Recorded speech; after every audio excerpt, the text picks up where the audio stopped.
നമസ്കാരം. വിവാദങ്ങളും വിഘടനങ്ങളും നിർമ്മിച്ചുകൊണ്ട് തിരഞ്ഞെടുപ്പിനെ നേടാൻ ശ്രമിക്കാമെന്നുള്ളതിന് പുതിയ ആഖ്യാനങ്ങൾ ചമച്ച ഒരു ഘട്ടത്തിലൂടെയാണ് നമ്മൾ കടന്നു പോകുന്നത്. ലോകമെമ്പാടും രാഷ്ട്രീയമെന്നത് തന്നെ, രാഷ്ട്രീയത്തിൽ ധാർമ്മികത ഒരു അധികപ്പറ്റാണ് എന്നുള്ളത് കൊണ്ട് തന്നെ കൂടുമാറ്റങ്ങൾക്ക് ധാർമ്മികതയുടെ ഒരു പരിസരം നൽകി പരിശോധിക്കേണ്ടതില്ല എന്നുള്ള തീരുമാനത്തിലേക്ക് ജനസമൂഹം എത്തിയ ഒരു കാലഘട്ടത്തിലൂടെയാണ് നമ്മൾ കടന്നു പോകുന്നത്. അപ്പോഴും ഉപതെരഞ്ഞെടുപ്പുകൾ എന്ന് പറയുന്നവയോട് ജനങ്ങൾ പുലർത്തുന്ന വിപ്രതിപത്തി വലിയൊരോളം അഭിനന്ദിക്കേണ്ടതാണ്. അതെങ്ങനെ സൃഷ്ടിക്കപ്പെടുന്നു, എന്തുകൊണ്ട് സൃഷ്ടിക്കപ്പെടുന്നു എന്നുള്ളത് വലിയൊരോളം ജനങ്ങൾ ചർച്ച ചെയ്ത് തുടങ്ങി എന്നുള്ളതാണ് പ്രധാനപ്പെട്ട കാര്യം. എന്നാൽ അതിനെയും കവച്ചു വയ്ക്കുന്ന രീതിയിൽ വിഷയങ്ങൾ നിർമ്മിച്ചുകൊണ്ട്, വ്യക്തികളെ നിർമ്മിച്ചുകൊണ്ട്, ബിംബങ്ങളെ നിർമ്മിച്ചുകൊണ്ട് തിരഞ്ഞെടുപ്പുകൾ നേരിടുന്ന ഒരു രീതി നമ്മൾ കാണുന്നു. അവിടെയാണ് നമ്മൾ കേരളം ഇന്ന് നേരിടുന്ന ഏറ്റവും വലിയ ഭീഷണിയായ മീഡിയ വൺ എന്നുള്ള ചാനലിലേക്ക് നമ്മൾ കടക്കേണ്ടത്. അവിടെ നിന്നുകൊണ്ട് നമ്മൾ ഈ ചർച്ച ആരംഭിക്കേണ്ടത്. ഈ ചർച്ചയുടെ ആരംഭം എന്ന് പറയുന്നത് 2024 കേരളത്തിലെ ഈ തെരഞ്ഞെടുപ്പ്, ഇന്ത്യയിൽ നടന്ന ഉപതെരഞ്ഞെടുപ്പുകൾ നടന്ന മിക്കവാറും എല്ലായിടങ്ങളിലും ഭരണ തുടർച്ചയാണ് നമ്മൾ കാണുന്നത്. 5 വർഷത്തിലൊരിക്കൽ നടക്കുന്ന തെരഞ്ഞെടുപ്പ്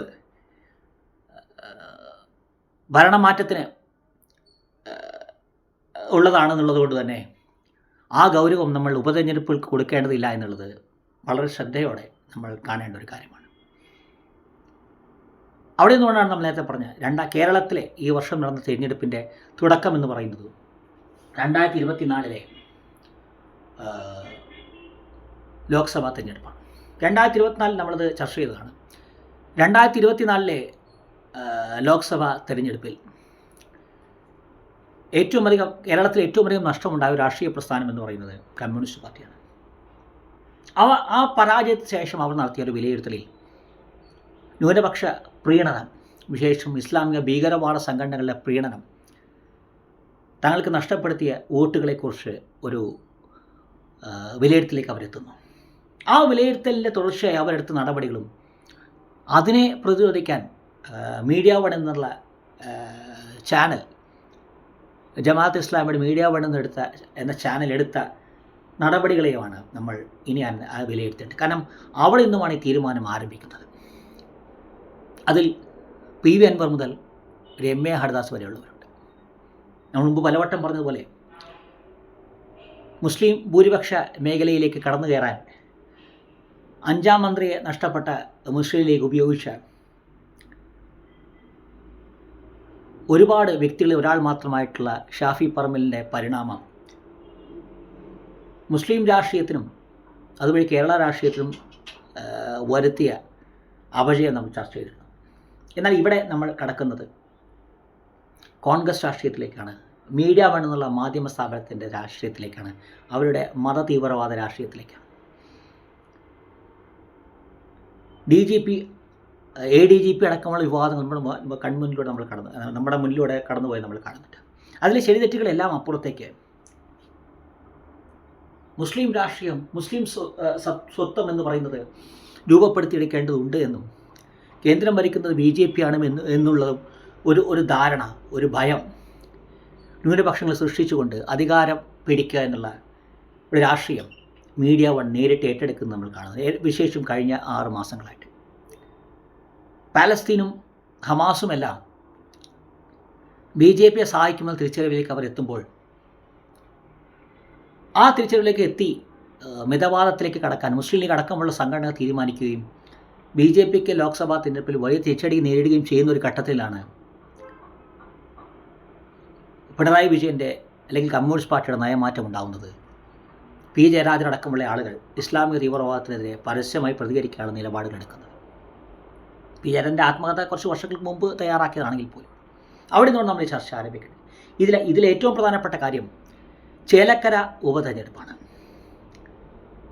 മറുനാടൻ എന്ന് പറയുന്ന ഒരു യൂട്യൂബർ, കോൺഗ്രസ്സുകാരനായ എന്നാൽ ഇസ്ലാമിക ഭീകരവാദത്തെ എതിർക്കുന്നത് കൊണ്ട് തനിക്ക് BJPയുടെ പിന്തുണ വേണം എന്ന് ഉറപ്പിക്കുന്ന അല്ലെങ്കിൽ എന്ന് തിരിച്ചറിയുന്ന മറുനാടൻ ഒരു നിഷ്പക്ഷ മാധ്യമപ്രവർത്തനമോ അല്ലെങ്കിൽ മാധ്യമപ്രവർത്തനം എന്ന ഗണത്തിൽ പെടുകയോ ചെയ്യാൻ കഴിയാത്ത ഒരാൾ, എങ്കിൽ പോലും ഇസ്ലാമിക ഭീകരവാദത്തെ വളരെ രൂക്ഷമായി തുറന്നെതിർക്കുന്ന ഒരാൾ എന്നുള്ള നിലയ്ക്ക് ആ വ്യക്തിയെ എതിർക്കേണ്ടത് മീഡിയ വണ്ണിൻ്റെ ചുമതലയാകുന്നു. എന്നാൽ ആ ചുമതല അതിൻ്റെ ഭാഗമായിട്ടാണ് അവർ രമ്യ ഹരിദാസിലേക്ക് എത്തുന്നത്. മറുനാടനുമായി ബന്ധപ്പെട്ട വിഷയങ്ങളിൽ രമ്യ ഹരിദാസ് എടുത്ത നിലപാടുകളുടെ പേരിൽ രമ്യ ഹരിദാസ് പരാജയപ്പെടേണ്ടത് മുസ്ലിം സമൂഹത്തിൻ്റെ ആവശ്യമാണെന്നുള്ള ധാരണ വരുത്തിക്കൊണ്ടാണ് അവർ ഈ തെരഞ്ഞെടുപ്പിനെ സമീപിച്ചത്. അതാണ് ചേലക്കര ഉപതെരഞ്ഞെടുപ്പ് എന്ന് പറയുന്നത് പലതുകൊണ്ടും നിർണായകമാകുന്നത്. തങ്ങളുടെ ഒരു ശക്തമായ മണ്ഡലത്തിലേക്ക് തങ്ങൾ തിരിച്ചെത്തി എന്നുള്ള ധാരണയിലേക്ക് കമ്മ്യൂണിസ്റ്റ് പാർട്ടി എത്തുമ്പോൾ അതിന് പിറകിൽ സംഭവിച്ച എന്താണെന്ന് അവർ തിരിച്ചറിയേണ്ടിയിരിക്കുന്നു. രമ്യ ഹരിദാസിന് നഷ്ടപ്പെട്ട വോട്ടുകൾ എന്ന് പറയുന്നത് ഏറെക്കുറെ ന്യൂനപക്ഷ വോട്ടുകൾ തന്നെയാണ്. അവിടെയാണ് മീഡിയ വൺ എന്നുള്ള സംവിധാനത്തിൻ്റെ കുടിലതയും ഭീകരതയും നമ്മൾ തിരിച്ചറിയേണ്ടത്. ഇത് അവർ കഴിഞ്ഞ കുറച്ച് വർഷങ്ങളായിട്ട് ചെയ്തുകൊണ്ടിരിക്കുന്നതാണ്. എന്നാൽ അതിൻ്റെ തീവ്രതയിൽ എത്തുന്നത് ഈ 2024 തെരഞ്ഞെടുപ്പിലാണ്.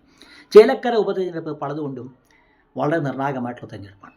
കാരണം കേരള രാഷ്ട്രീയത്തിൽ മുസ്ലിം ലീഗ് പിടിമുറുക്കുന്നതിൻ്റെ തീക്ഷണമായ ഭാവമാണ് ഇവിടെ കാണുന്നത്. ഇത് നമ്മൾ മുമ്പൊരു വീഡിയോ ചർച്ച ചെയ്തിരുന്നു. വയനാട്, ആലപ്പുഴയിലെ KC വേണുഗോപാൽ, വടകരയിലെ ഷാഫി പറമ്പിൽ, പാലക്കാട് രാഹുൽ മാങ്കൂട്ടത്തിൽ. മുസ്ലിം ലീഗിന് കേരള രാഷ്ട്രീയത്തിൽ ചെലുത്താൻ കഴിയുന്ന സ്വാധീനം, അതിൻ്റെ തെളിവാണിതെല്ലാം. എന്നാൽ ഇതിനേക്കാൾ ഉപരി കാണേണ്ടത് മുസ്ലിം ലീഗ് എന്ന രാഷ്ട്രീയ പ്രസ്ഥാനത്തിന് മേൽ അല്ലെങ്കിൽ മുസ്ലിം ലീഗ് എന്ന രാഷ്ട്രീയ പ്രസ്ഥാനത്തിന് പരസ്യമായി തീവ്ര നിലപാടുകൾ എടുക്കാതെ മുന്നോട്ട് പോകാൻ കഴിയില്ല എന്നുള്ള സമ്മർദ്ദം മീഡിയ വൺ ചെലുത്തുന്നു എന്നുള്ളതിനകത്ത് ചേലക്കര ഉപതെരഞ്ഞെടുപ്പ് അതുകൊണ്ട് തന്നെ വളരെ പ്രധാനപ്പെട്ടത്. കാരണം ചേലക്കരയിൽ വിജയിച്ചിരിക്കുന്നത് ജമാഅത്തെ ഇസ്ലാമിയാണെന്നുള്ളത് വളരെ പ്രധാനപ്പെട്ട കാര്യം. പാലക്കാട് തിരഞ്ഞെടുപ്പുമായിട്ടാണ് പലപ്പോഴും ചർച്ചകൾ മുന്നോട്ട് പോകുന്നത്. കാരണം പാലക്കാട് തിരഞ്ഞെടുപ്പിൽ സംഭവിച്ചത് കുറേ കൂടെ നാടകീയമായ സംഭവ വികാസങ്ങളാണ്. തീർച്ചയായും മുസ്ലിം SDPIക്കാരനോ ജമാഅത്തെ ഇസ്ലാമിക്കാരനോ ആവേണ്ടതില്ല SDPIയുടെ ജമാഅത്തെ ഇസ്ലാമിയുടെ വോട്ട് ലഭിക്കാൻ അല്ലെങ്കിൽ അവരുടെ നിയന്ത്രണത്തിൽ വരാൻ എന്നുള്ളതിൻ്റെ തെളിവ് രാഹുൽ മാങ്കൂട്ടത്തിൽ നമ്മെ അറിയിച്ചൊരു തെരഞ്ഞെടുപ്പാണ് കടന്നുപോയത്. തീർച്ചയായും ജമാഅത്തെ ഇസ്ലാമി SDPIയും ഇല്ലായിരുന്നുവെങ്കിൽ ജമാഅത്തെ ഇസ്ലാമിയുടെയോ SDPIയുടെ വോട്ടുകൾ കമ്മ്യൂണിസ്റ്റ് പാർട്ടിക്കായി വിഘടിച്ചു പോയില്ലായിരുന്നുവെങ്കിൽ തീർച്ചയായും രാഹുൽ മാങ്കൂട്ടത്തിന് ഈ പറയുന്ന ഭൂരിപക്ഷം ലഭിക്കില്ല എന്നുള്ള കാര്യത്തിലൊരു സംശയമില്ല. പക്ഷേ ഏറ്റവും പ്രധാനപ്പെട്ട കാര്യം ചേലക്കര എന്ന് പറയുന്നത് വടകരയിൽ ഷാഫി പറമ്പിൽ പൂർണ്ണമായും മുസ്ലിം ലീഗ് സ്ഥാനാർത്ഥിയായി പോകും നമ്മൾ പറഞ്ഞിരുന്നു. VT ബലറാമിൻ്റെ കാര്യം നമ്മൾ പലവട്ടം ഇത് പറഞ്ഞിരുന്നു. അപ്പോൾ പൂർണ്ണമായും മുസ്ലിം ലീഗിൻ്റെ നേതൃത്വത്തിലുള്ള മണ്ഡലങ്ങളുടെ എണ്ണം വർദ്ധിക്കുകയാണ്. ചേലക്കരയിൽ മീഡിയ വൺ ചർച്ച നടത്തി തോൽപ്പിക്കാത്തൊരു സ്ഥാനാർത്ഥിയെ നിർത്താൻ കഴിയാത്തൊരു സാഹചര്യത്തിലേക്ക് കാര്യങ്ങൾ എത്തുകയാണ്. അവിടെ പൂർണ്ണമായും കോൺഗ്രസിൻ്റെ നേതൃത്വത്തിലേക്ക് കാര്യങ്ങൾ വരികയാണ്. അവിടെ നിന്നുകൊണ്ടാണ് നമ്മൾ ഈ കേരള രാഷ്ട്രീയം ഇന്ന് നേരിടുന്ന പ്രധാനപ്പെട്ട വിഷയങ്ങളിലേക്ക് കിടക്കുക. ഇതിൽ ആദ്യത്തേതാണ് കോൺഗ്രസ് എന്ന രാഷ്ട്രീയ പ്രസ്ഥാനത്തിന് അപജയം എന്ന് പറയുന്നത്. അമരീന്ദർ സിംഗും സിന്ധ്യ കുടുംബവും സച്ചിൻ പൈലറ്റും എല്ലാം ഉൾപ്പെടുന്ന ഒരു ഗണത്തിലേക്ക് പുതിയൊരു കൂട്ടം കോൺഗ്രസ്സുകാർ കൂടി വരാൻ പോകുന്നതിൻ്റെ തെളിവ് നൽകിക്കൊണ്ടാണ് പൂർണ്ണമായും ഷാഫി പറമ്പിൽ പാലക്കാട് ആധിപത്യം സ്ഥാപിക്കുക നമ്മൾ കാണുന്നത്. ഹിന്ദു ക്രിസ്ത്യൻ ഭൂരിപക്ഷങ്ങളിലേക്ക് കടന്നു കയറാൻ കഴിയുന്ന തൻ്റെ സ്വാധീനം ഉപയോഗിച്ചുകൊണ്ട് പൂർണ്ണമായും മുസ്ലിം ലീഗിൻ്റെ നിയന്ത്രണത്തിലേക്ക് പാലക്കാട്ടെ രാഷ്ട്രീയത്തെ കൊണ്ടുവരുന്നതാണ് നമ്മൾ രാഹുൽ മാങ്കൂട്ടത്തിലൂടെ കാണുന്നത്. വ്യക്തിത്വവും ആത്മാഭിമാനമുള്ളവർക്കല്ല കോൺഗ്രസിൽ നേതാവാകാൻ കഴിയുക എന്നുള്ളതിൻ്റെ ഏറ്റവും പുതിയ തെളിവായിട്ട് രാഹുൽ മാങ്കൂട്ടത്തിൽ മാറുകയാണ്. കോൺഗ്രസ് പൂർണ്ണമായും കുറച്ച് ആളുകളിലേക്ക് ചുരുങ്ങുന്നത് നമ്മൾ കാണുന്നുണ്ട്. ഇത് 2026 ഉപതെരഞ്ഞെടുപ്പിലേക്കുള്ള സൂചനയാണ്. അവിടെ നിന്നുകൊണ്ടാണ് നമ്മൾ കമ്മ്യൂണിസ്റ്റ് പാർട്ടിയിലേക്ക് കടക്കേണ്ടത്. അവിടെയാണ് മീഡിയ വൺ സൃഷ്ടിക്കുന്ന ഭീഷണി. ഇസ്ലാമിക ഭീകരവാദത്തിൻ്റെ ഔദ്യോഗിക മുഖമായിട്ട് മീഡിയ വണ്ണും അനൗദ്യോഗിക മുഖമായിട്ട് ഉണ്ണി ബാലകൃഷ്ണനും സ്മൃതി പരുത്തിക്കാട് റിപ്പോർട്ടർ ചാനലിലെ ഉണ്ണി ബാലകൃഷ്ണനും സ്മൃതി പരുത്തിക്കാടും മാറാൻ തുടങ്ങിയിട്ട് കുറച്ചു കാലമായി. പലതുകൊണ്ടും ഇത് അവഗണിക്കപ്പെടുകയാണ്. അവിടെയാണ് നേരത്തെ പറഞ്ഞ ഭീതി സംഭവിക്കുന്നത്. ഒരു സംഘടിത വോട്ട് ബാങ്കായി മാറേണ്ട ആവശ്യകതയിലേക്ക് രാജ്യത്തെ ഓരോ മതജാതി വിഭാഗങ്ങളും മാറുമെന്നുള്ളതാണ് മീഡിയ വൺ സൃഷ്ടിക്കുന്ന ഏറ്റവും വലിയ ഭീഷണി. ചേലക്കര പലതുകൊണ്ടും നിർണായകമാവുന്ന അവിടെയാണ്. മുസ്ലിം സമൂഹത്തെ കൃത്യമായി അവരിങ്ങനെ ആഹ്വാനം ചെയ്തുകൊണ്ടിരിക്കുകയാണ്. രമ്യ ഹരിദാസ് പരാജയപ്പെടേണ്ട ഒരു വ്യക്തിയാണ്. കാരണം മറുനാടൻ ഷാജനെ അവർ പിന്തുണയ്ക്കുന്നു എന്നുള്ളതുകൊണ്ട് ഇത് വലിയ ഭീഷണി സൃഷ്ടിക്കുന്നു. ഇത്തരം ഒരു ജമാഅത്ത് ഇസ്ലാമി പോലെയൊരു ഹീനമായ മതരാഷ്ട്രവാദം നടത്തുന്നൊരു സംവിധാനം ഒരു മുഖ്യധാര മാധ്യമത്തെ ഉപയോഗിച്ച്, തങ്ങളുടെ സ്വന്തം മുഖ്യധാര മാധ്യമത്തെ ഉപയോഗിച്ചുകൊണ്ട് ഒരു പ്രധാനപ്പെട്ട രാഷ്ട്രീയ കക്ഷി സമ്മർദ്ദം ചെലുത്തുന്നു. ആ സമ്മർദ്ദത്തെ അതിജീവിക്കാൻ കഴിയാത്ത വിധം ഇവർ മാറുന്നു. കോൺഗ്രസിനോ കമ്മ്യൂണിസ്റ്റ് പാർട്ടിക്കോ വ്യക്തമായിട്ട് അറിയാം എന്തുകൊണ്ടാണ് രമ്യ ഹരിദാസ് പരാജയപ്പെട്ടത്. എല്ലാം തികഞ്ഞ സ്ഥാനാർത്ഥിയാണ് എന്നല്ല അതിൻ്റെ അർത്ഥം. പക്ഷേ അവർ പരാജയപ്പെടേണ്ടത് ഒരു മതവിഭാഗത്തിൻ്റെ ആവശ്യമായത് ഉയർത്തിക്കാട്ടിക്കൊണ്ട് ആ രീതിയിൽ നടത്താൻ മീഡിയ വണ്ണിന് കഴിയുന്നു എന്നുള്ളത് ആശങ്കയോടെ കാണേണ്ടതാണ്. അവിടെ നമ്മൾ പാലക്കാട് തീർച്ചയായും കമ്മ്യൂണിസ്റ്റ് പാർട്ടിക്ക് കണക്കുകൂട്ടൽ സംഭവിച്ച ഒരു പിഴവിൽ നിന്ന് നമ്മൾ ആരംഭിക്കുന്നത്. സഡിൻ്റെ വരവ് തീർച്ചയായും വലിയ മാറ്റങ്ങൾ സൃഷ്ടിച്ചിട്ടുണ്ട്. ലോകമെമ്പാടും ഇത്തരത്തിലുള്ള ആളുകൾ വരുമ്പോൾ വലിയ മാറ്റം സംഭവിക്കാറുണ്ട്. പൂർണ്ണമായും രാഷ്ട്രീയക്കാരനല്ലാത്ത ഒരു വ്യക്തിയിൽ, വിദ്യാസമ്പന്നമായ ഒരു വ്യക്തിയിൽ ആളുകൾ താല്പര്യം കാണിക്കും എന്നുള്ളതിൻ്റെ സഡിൻ്റെ വരവ് പ്രധാനപ്പെട്ടതാണ്. എന്നാൽ അവിടെയും പ്രധാനപ്പെട്ട കാര്യം സരിന് നഷ്ടപ്പെട്ട വോട്ടുകളാണ്. നിയമസഭയിൽ നഷ്ടപ്പെട്ട കൃഷ്ണകുമാറിന് നഷ്ടപ്പെട്ട ആ വോട്ടുകളിൽ നിന്നുമാണ് നമ്മൾ വിലയിരുത്തൽ ആരംഭിക്കേണ്ടത്. പോൾ ചെയ്യാത്ത വോട്ടുകളും നഷ്ടപ്പെട്ട വോട്ടുകളും കൂടി ചേർത്ത് ഈ ശ്രീധരനെ പോലൊരു വ്യക്തിക്ക് നഷ്ടപ്പെട്ടത് 10,000-ഓളം വോട്ടുകൾ, ഈ ശ്രീധരനിൽ നിന്നും കൃഷ്ണകുമാറിലേക്ക് എത്തുമ്പോൾ നഷ്ടപ്പെട്ട 10,000-ഓളം വോട്ടുകളിൽ നിന്നുമാണ് പാലക്കാട്ടെ രാഷ്ട്രീയം നമ്മൾ വിലയിരുത്തിയിട്ട്. ആ 10,000 വോട്ടുകൾ BJPക്കോ RSSനോ ഉള്ള വോട്ടുകളല്ല. ആ വോട്ടുകൾ തങ്ങൾക്ക് എങ്ങനെ പിടിച്ചെടുക്കാൻ കഴിയും എന്നുള്ളൊരു ചർച്ചയിലേക്കോ എന്നൊരു പദ്ധതിയിലേക്കോ കമ്മ്യൂണിസ്റ്റ് പാർട്ടി ഇവിടെ കടന്നിട്ടില്ല എന്നുള്ളതാണ് പ്രധാനപ്പെട്ട കാര്യം. എന്നാൽ ആ ചർച്ചയിലേക്ക് കോൺഗ്രസ് കടന്നു എന്നുള്ളതാണ് പ്രധാനപ്പെട്ട കാര്യം. ശബരിമല വിഷയം ഉണ്ടായതുകൊണ്ട് മാത്രം നേതാവായ ശ്രീകണ്ഠനെ പോലെയൊരു നാലാംകിട രാഷ്ട്രീയക്കാരനെ ഉപയോഗിച്ചുകൊണ്ട് രാഹുൽ മാങ്കൂട്ടത്തിൽ ആ വോട്ടുകളിൽ കടന്നു കയറാൻ കഴിഞ്ഞു എന്നുള്ളതാണ് ഇവിടുത്തെ ഏറ്റവും ശ്രദ്ധേയമായ കാര്യം. കൃഷ്ണകുമാർ പരാജയപ്പെടേണ്ടതാണ് എന്ന് BJPയുടെ ആത്മാർത്ഥതയുള്ള എല്ലാ വ്യക്തിയും വിശ്വസിച്ചിരുന്നു. അതുതന്നെയാണ് ഏറ്റവും പ്രധാനപ്പെട്ട കാര്യം. ആ വോട്ടുകളിലേക്ക് കടന്നു എത്താൻ കമ്മ്യൂണിസ്റ്റ് പാർട്ടി കഴിഞ്ഞില്ല എന്നതാണ് ഇവിടുത്തെ രാഷ്ട്രീയം നിർണായകമാവും. പാലക്കാടൻ രാഷ്ട്രീയത്തിൽ നിർണായകമായ ഒരു മാറ്റം ഇതിലൂടെ സംഭവിക്കും. മികച്ച സ്ഥാനാർത്ഥികളെ നിർത്തിക്കൊണ്ട് മികച്ച ഭരണ സംവിധാനം ഉണ്ടായാൽ മാത്രമേ നിങ്ങൾക്ക് ജയിക്കാൻ കഴിയുള്ള ധാരണയിലേക്ക് പൊതുസമൂഹം എത്തുകയാണ്. അകത്തേത്ര മേൽപ്പാലം മുതൽ ഇൻഡോർ സ്റ്റേഡിയം മുതൽ റോഡുകൾ വരെയുള്ളവ പാലക്കാട്ട് ഇതെല്ലാം നമ്മൾ കാണുമ്പോൾ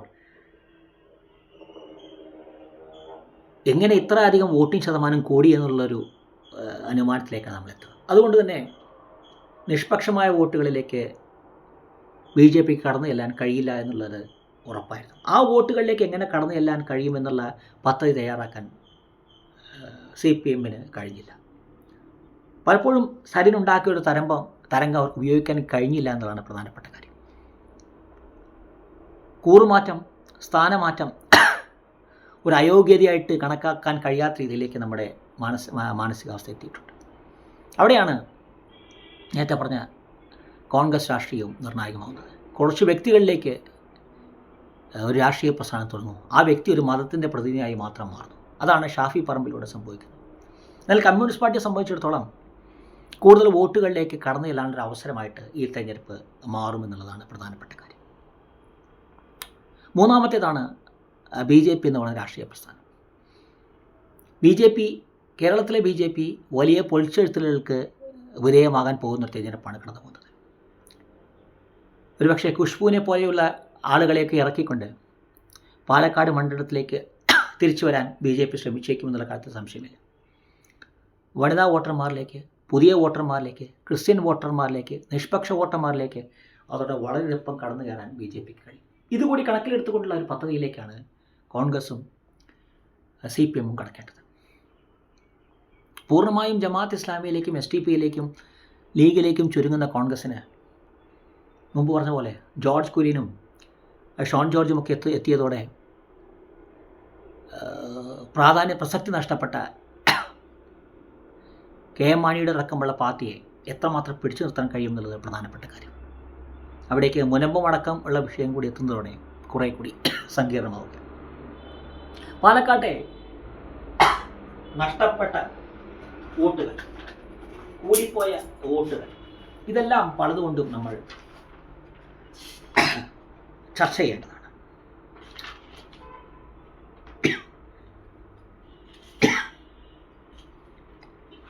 ഇതിൽ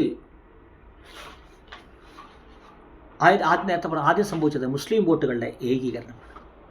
25% വരുന്ന മുസ്ലിം വോട്ടുകൾ കമ്മ്യൂണിസ്റ്റ് പാർട്ടിക്ക് ഏറെക്കുറെ പൂർണ്ണമായും നഷ്ടപ്പെട്ടിട്ടുണ്ട്.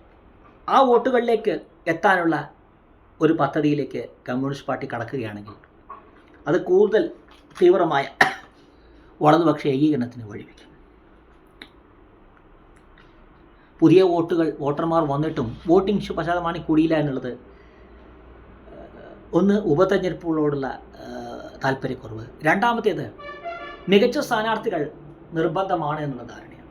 കാരണം ഒരു മികച്ച സ്ഥാനാർത്ഥിയാണെന്ന് ജനങ്ങളെ ബോധിപ്പിക്കാൻ സരിനോ അല്ലെങ്കിൽ BJP കൊണ്ടുവരാൻ പോകുന്ന സ്ഥാനാർത്ഥിക്കോ കഴിഞ്ഞാൽ ചിത്രം മാറുമെന്നുള്ള കാര്യത്തിൽ സംശയമില്ല.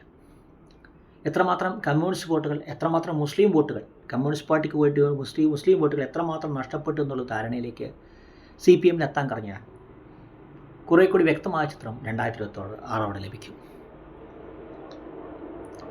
അവിടെയാണ് മീഡിയ വൺ പ്രസക്തമാവുന്നത്. ചേലക്കര കേന്ദ്രീകരിച്ചുള്ള PV അൻവറിൻ്റെ പ്രവർത്തനം തന്നെ അതിന് തെളിവാണ്. ഒരു സ്ഥാനാർത്ഥി ജയിക്കണമോ തോൽക്കണമോ എന്ന് മതതീവ്രവാദ സംഘടനയുടെ മാധ്യമ സ്ഥാപനത്തെ തീരുമാനിക്കാൻ കഴിയുന്നൊരു സാഹചര്യം അത് വളരെ അപകടം പിടിച്ചതാണ്. മുമ്പ് നമ്മൾ പറഞ്ഞതുപോലെ ക്രിസ്ത്യൻ വോട്ടുകൾ താരതമ്യേന കുറഞ്ഞ പാലക്കാട്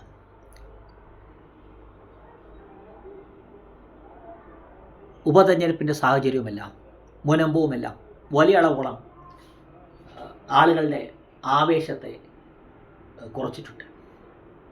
മുനമ്പം കണക്കാക്കി ചർച്ച മാറ്റിവെച്ചെല്ലാം നമ്മൾ കണ്ടിട്ടുണ്ട്. ഇത് തന്നെയാണ് കൽപ്പാത്തിയടക്കമുള്ള വിഷയങ്ങൾ കണ്ടത്. ചന്ദനക്കുറിയും വിവാദങ്ങളും തേരും എല്ലാം ചേർന്ന ഒരു സംവിധാനം. എന്നാൽ ഇതൊന്നുമല്ല എവിടെ സംഭവിച്ചതെന്നും പൂർണ്ണമായും മതാധിഷ്ഠിതമായാണ് വോട്ടുകൾ മാറിയെന്നുള്ളതാണ് പാലക്കാട് സംഭവിച്ച ഏറ്റവും പ്രധാനപ്പെട്ട കാര്യം. BJPയുടെ സ്ഥാനാർത്ഥി നിർണയം ഹിന്ദു വോട്ടുകളെ ഏകീകരിച്ചില്ല. എന്നാൽ രമ്യ ഹരിദാസിൻ്റെ സ്ഥാനാർത്ഥിത്വം ചേലക്കരയിൽ മുസ്ലിം വോട്ടുകൾ ഏകീകരിച്ചു, കമ്മ്യൂണിസ്റ്റ് പാർട്ടിക്കെതിരായി. എന്നാൽ പാലക്കാട് നേരെ തിരിച്ചാണ്. മുസ്ലിം ലീഗിൻ്റെ സ്ഥാനാർത്ഥിയായ രാഹുൽ മാങ്കൂട്ടത്തിന് വേണ്ടി ലീഗും ജമാഅത്ത് ഇസ്ലാമിയും SDPയും ചേർന്ന് വോട്ടുകൾ ഏകീകരിച്ചു. പാലക്കാടിൻ്റെ രാഷ്ട്രീയം, കേരളത്തിലെ ഈ ഉപതെരഞ്ഞെടുപ്പ് നമുക്ക് മുന്നിൽ വയ്ക്കുന്നത് അതേ ചിത്രം. ഇത് തന്നെയാണ് വയനാടും സംഭവിക്കുന്നത്. വോട്ടിംഗ് ശതമാനം ഉയർന്നിരുന്നുവെങ്കിൽ വോട്ടുകൾ ലഭിക്കേണ്ടിയിരുന്നത് കമ്മ്യൂണിസ്റ്റ് പാർട്ടിക്കും വലിയൊരളവോളം BJPക്കുമാണെന്നുള്ള അനുമാനത്തിലേക്ക് നമുക്ക് എത്താൻ കഴിയും. അതോടെ 1.25 ലക്ഷത്തോളം വോട്ടുകൾ വയനാട് BJPക്കുണ്ട് എന്നുള്ളത് ഏറെക്കുറെ വ്യക്തമാവും. 15% ക്രിസ്ത്യൻ ഭൂരിപക്ഷമുള്ള ഒരു പ്രദേശമാണത്. അപ്പോൾ 2026 തെരഞ്ഞെടുപ്പിന് മുമ്പ് ഒരു വലിയ ഉടച്ചുവാർക്കലിന് BJP ശ്രമിക്കുകയാണെങ്കിൽ, കുറേ കൂടി മികച്ച സ്ഥാനാർത്ഥിയും കുറേ കൂടി മികച്ച സംവിധാനം വരികയാണെങ്കിൽ ഹിന്ദു വോട്ടുകളിലേക്കും ക്രിസ്ത്യൻ വോട്ടുകളിലേക്കും കൂടുതൽ എളുപ്പത്തിൽ കടന്നു കയറാൻ BJPക്ക് കഴിയും. അതിനു മുമ്പ് കോൺഗ്രസും കമ്മ്യൂണിസ്റ്റ് പാർട്ടിയും തങ്ങളുടെ നിലപാടുകൾ മാറ്റേണ്ടിയിരിക്കുന്നു. പൂർണ്ണമായും മുസ്ലിം രാഷ്ട്രീയത്തിന് വഴിപ്പെട്ടു പോയ ഒരു സാഹചര്യമാണിന്ന് കേരളത്തിലുണ്ടാകുന്നത്. ഇത് വലിയ രീതിയിലുള്ള ഏകീകരണത്തിന് മറുവശത്ത് വഴിയൊരുക്കും. ഈ തിരിച്ചറിവിലേക്ക് നമ്മൾ ഓരോരുത്തരും എത്തേണ്ടിയിരിക്കുന്നു. കാരണം വിഷയങ്ങളും വിവാദങ്ങളും നിർമ്മിച്ചുകൊണ്ട് പ്രധാനപ്പെട്ട വിഷയങ്ങളിൽ നിന്ന് നിങ്ങൾക്ക് മാറാൻ കഴിയില്ല എന്ന് നമ്മെ ഓർമ്മിപ്പിച്ച തെരഞ്ഞെടുപ്പുകളാണ് കടന്നുപോയത്. നിർജ്ജീവമായ നേതൃത്വവും വികസന മുരടിപ്പും ആഭ്യന്തര കലഹങ്ങളും മോഡിയെ വെച്ച് മറികടക്കാനാവില്ല എന്ന് BJPയോട് പാലക്കാട് പറഞ്ഞു. ജയിക്കാൻ ആ മണ്ഡലത്തിലേക്ക് എത്തുന്നവർ ഉണ്ടാവണം. ആ മണ്ഡലത്തിൽ ജനങ്ങളിലേക്ക് എത്താൻ കഴിയുന്ന, ജനങ്ങൾക്ക് ഇടപഴകാൻ കഴിയുന്ന ആളുകൾ ഉണ്ടാവണമെന്ന് രണ്ട് രീതിയിലാണ് BJP ഇന്ന് മനസ്സിലാക്കിയത്. മഹാരാഷ്ട്രയിലും പാലക്കാടും രണ്ട് അകലങ്ങളിൽ നിന്ന്, രണ്ട് വിരുദ്ധ ധ്രുവങ്ങളിൽ നിന്ന് ആണ് അവർ മനസ്സിലാക്കിയത്. അതോടൊപ്പം തന്നെ എന്ത് വിഷയം ചർച്ച ചെയ്യണം, എന്ത് ചർച്ച ചെയ്യണ്ട എന്ന് മാധ്യമങ്ങൾക്ക് തീരുമാനിക്കാൻ കഴിയുന്നൊരു സാഹചര്യം ഉരുത്തിരിഞ്ഞു വരുന്നു എന്നുള്ളത് നമ്മൾ ഗൗരവത്തോടെ കാണേണ്ടതാണ്. എക്സിറ്റ് പോളുകളോടുള്ള നമ്മുടെ സമീപനം മാറിയതുപോലെ ഈ സമീപനവും മാറേണ്ടിയിരിക്കുന്നു. അവിടെയാണ് നമ്മൾ മീഡിയ വൺ സൃഷ്ടിക്കുന്ന ഭീതിയിലേക്ക് എത്തേണ്ടത്. അതിസങ്കീർണമായ, അതിഭീകരമായ, അതിഹീനമായ രാഷ്ട്രീയമാണ് മീഡിയ വൺ കേരളത്തിലേക്ക് കൊണ്ടുവരുന്നത്. നമ്മളിത് തിരിച്ചറിയേണ്ടിയിരിക്കുന്നു. പാലക്കാട് നടന്നത് മതത്തിൻ്റെ വോട്ടുകളാണ് എന്നുള്ള കാര്യത്തിൽ ഒരു സംശയമില്ല. ദുർബലനായ ഒരു സ്ഥാനാർത്ഥി അല്ല BJPക്ക് ഉണ്ടായിരുന്നതെങ്കിൽ സംഭവിക്കുമായിരുന്നത് വലിയ രീതിയിലുള്ള ഹിന്ദു വോട്ടുകളുടെ ഏകീകരണമാണ്. SDPIയെയും ജമാഅത്ത് ഇസ്ലാമിയെയും മതേതര വോട്ടുകളായി വിലയിരുത്തിക്കൊണ്ടുള്ള കേരളത്തിലെ മാധ്യമങ്ങളുടെ പ്രഖ്യാപനങ്ങൾ വഴിവെക്കുന്നത് വലതുപക്ഷ ഏകീകരണത്തിലേക്കാണ്. നിങ്ങളുടെ വിഷയങ്ങൾ നിങ്ങൾ തീരുമാനിക്കുകയും നിങ്ങൾ അതിനെ ജനപ്രതിനിധികളോട് വിലപേശുകയും ചെയ്യുന്ന ജനാധിപത്യത്തിലേക്ക് നമ്മൾ മടങ്ങിയെത്തിയിരുന്നു. അജിൻസും ദാവൂദും നിഷാദ് റാവുത്തറും കേരളത്തിൻ്റെ സമൂഹത്തെ മലിനമാക്കുന്നതിന് വഴിവെക്കാതിരിക്കുക. നമ്മൾ ഉണർന്നേ തീരും.